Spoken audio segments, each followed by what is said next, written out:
Olá, meus queridos amigos, falemos sobre a lição número 6, o encerramento desta lição maravilhosa que nos falou, que nos mostrou Jesus como o sacerdote fiel. O versório da semana esteve em Hebreus capítulo 7, verso 26, dizendo assim: porque nos convinha termos um sumo sacerdote como este, santo, inculpável, sem mácula, separado dos pecadores e exaltado acima do céu. Separado dos pecadores, porque ele foi sem pecado, mas ligado aos pecadores de uma maneira assim íntima, maravilhosa, preocupado com aqueles que haveriam de se salvar. Por isso Jesus Cristo se tornou um sacerdote perfeito, porque ele nos representa de uma maneira excepcional. Ele carrega assim as nossas feições humanas.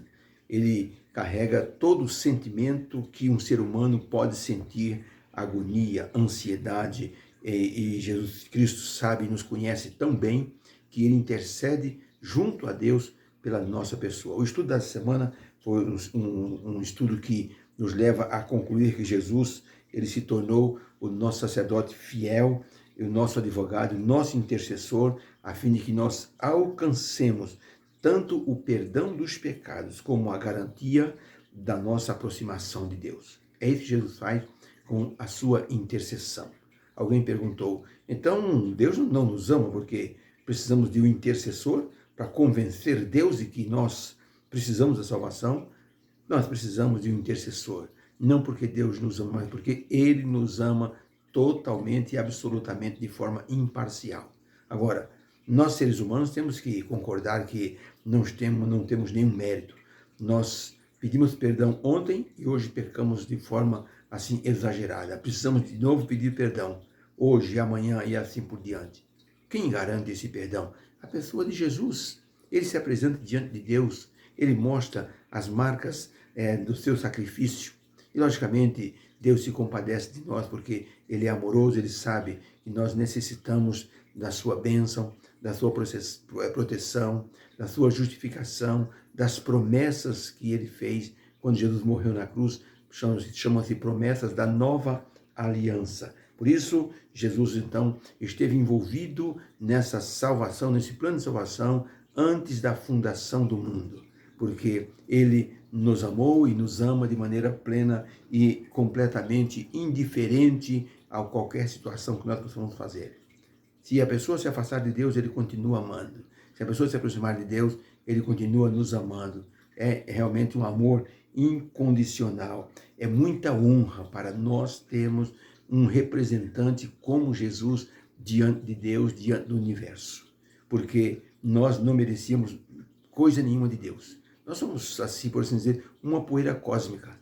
Mas Deus se preocupa conosco, se preocupa com seres diminutos como nós. Nós, como seres humanos, nos preocupamos com os nossos animais de estimação. Mas nós não nos preocupamos com uma formiga. Nós não nos preocupamos com um mosquito que está voando. Deus se preocupa conosco, mesmo ínfimos como somos, pecadores, sem valor moral nenhum. Deus se preocupa conosco, quer nos valorizar, quer nos restaurar, quer colocar sobre nossa vida a sua impressão digital, para que nós alcancemos aquilo que Ele planejou, que é a salvação eterna. Por isso, Deus se preocupa conosco. Jesus se tornou um sacerdote, um representante nosso de maneira plena.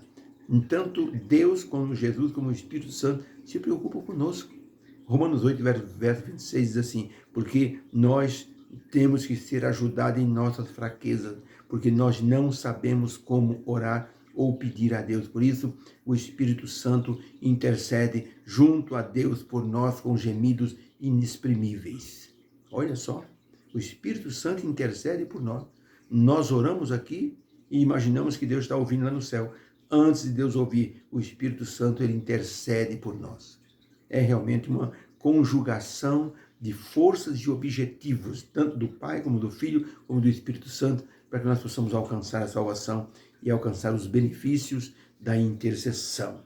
Ser intercessor significa, assim, preocupar-se com a salvação do ser humano. Certa manhã, nas praias da Escócia, centenas de corpos jaziam na praia de uma das praias da Escócia. Havia ali, assim, centenas de pessoas mortas. À noite, um navio havia naufragado.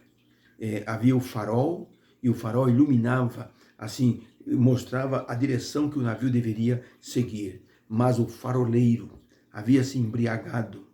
Ele não acendeu a luz do farol.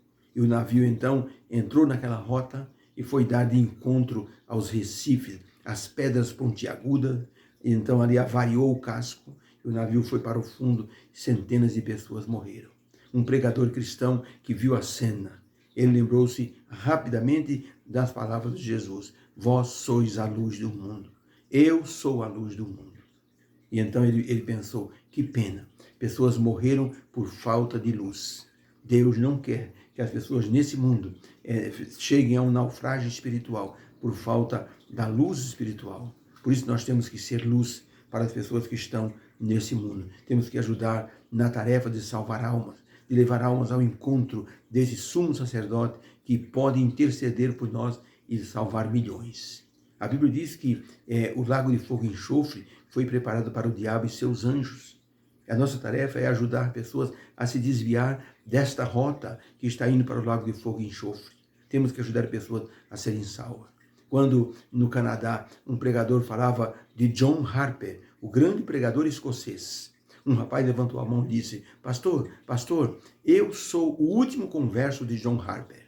O pastor disse: como assim? Ele disse: John Harper estava comigo no Titanic, no dia 14 de abril de 1912, quando o Titanic ele naufragou e eu fui jogado no meio das águas. Eu estava sem colete salva-vidas, me agarrando numa tábua. Uma onda trouxe John Harper, o grande pregador, para perto de mim.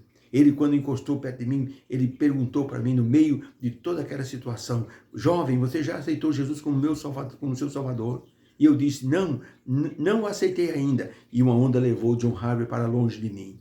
Novamente, uma onda trouxe o grande pregador John Harper para perto de mim, e ele clamou outra vez: moço, entregue seu coração a Jesus. E eu disse: como eu posso fazer isso?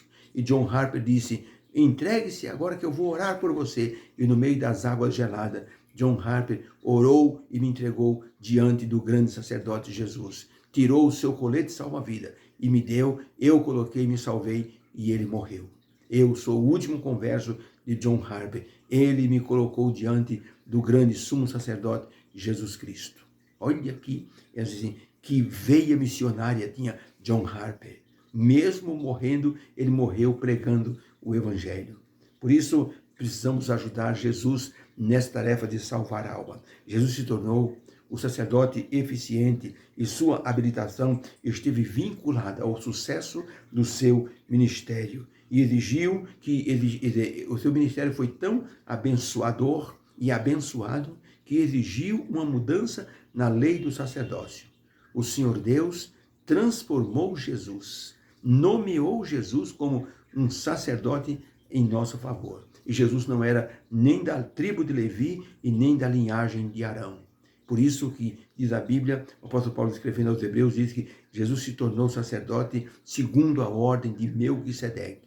Melquisedeque era do tempo de Abraão, nem havia ainda as 12 tribos de Israel, e Deus já havia constituído Melquisedeque como um sacerdote para interceder pelas pessoas do seu tempo. Tanto que Abraão conversou com Melquisedeque, Melquisedeque o abençoou depois da luta, da conquista que Abraão teve, derrotando ali os reis que levaram Ló cativo, e Abraão deu o dízimo de tudo para Melquisedeque levar. E Melquisedeque abençoou Abraão e intercedeu junto a Deus por ele também. Por isso Jesus foi tornado um sacerdote segundo essa ordem, a ordem de Melquisedeque. É uma ordem avulsa, assim, da linhagem dos levitas. Jesus então foi tornado sacerdote pela pessoa maravilhosa de Deus. Foi ordenado sacerdote em nosso favor. O melhor de tudo é que Jesus se tornou um sacerdote e, ao mesmo tempo, ele se tornou um fiador da nova aliança. Quando Jesus morreu na cruz, ele se tornou, ali foi inaugurada a nova aliança no sangue de Jesus. Jesus, quando deu a Santa Ceia para os discípulos, ele disse assim: este é o meu sangue, é o sangue da nova aliança. Então Jesus na cruz inaugurou uma nova aliança. Essa nova aliança trouxe para nós benefícios maravilhosos, como, por exemplo, Jesus prometeu a vida eterna. Jesus prometeu o Espírito Santo, Jesus prometeu os dons espirituais para que as pessoas pregassem o Evangelho. Jesus prometeu a transformação da vida das pessoas. Jesus prometeu nos escutar, ou escutar as nossas orações. E Ele prometeu interceder por Deus junto a nós. São bênçãos da nova aliança. E tudo isso vem junto com, a nossa crença em Jesus como o nosso sumo sacerdote. Por isso, glória a Deus por tudo isso que Ele fez e está fazendo em nosso favor. Embaixo da fotografia do grande pregador missionário John Maine, que pregou nas ilhas da Oceania. Numa igreja está a foto dele. Embaixo alguém escreveu o seguinte: quando ele chegou aqui, não havia luz espiritual. Quando ele morreu, não havia mais trevas espirituais. John Maine, ele conseguiu iluminar a vida das pessoas, conduzindo-as para Jesus, o grande sacerdote da nossa vida. Quando Jesus, ele chegou nesse mundo, não havia luz. Ele se tornou a luz do mundo. Quando ele morreu, ressuscitou e subiu ao céu. Não havia mais trevas que pudesse prender o ser humano a este mundo. Jesus se tornou a luz do mundo, por isso glorificamos o seu nome e o nome do Senhor nosso Deus. Graças a Deus por essa benfeitoria, esse benefício que foi transformar Jesus em nosso sumo sacerdote. Aquele que ele luta por nós, ele clama a Deus por nós, recebe nossas orações e nos dá então a justificação para um dia entrarmos na vida eterna. Foi uma lição que nos abençoou muito, nos deu uma confiança plena na pessoa de Jesus. Era isso que o apóstolo Paulo queria que os hebreus entendessem. Eles estavam sofrendo, mas eles tinham uma promessa de um galardão, de uma recompensa. Deveriam manter-se firmes. E a carta aos hebreus mostra justamente isso. O sacerdócio de Jesus é um sacerdócio eficiente, um sacerdócio que nos beneficia. Deus abençoe a todos. Obrigado, Senhor, pela lição dessa semana de Jesus, um sacerdote perfeito, um sacerdote fiel, um sacerdote sem pecado, um sacerdote verdadeiro. Nós te louvamos por essa graça que nos alcançou e que o Senhor Jesus possa nos colocar diante de sua presença como alguém que necessita da salvação e dessa intercessão. Em nome dele é que pedimos. Amém. Deus abençoe. Tenha uma sexta-feira abençoada de preparação e um sábado feliz na presença do Senhor. Se você puder, vá à igreja. Deus abençoe a todos. Amém.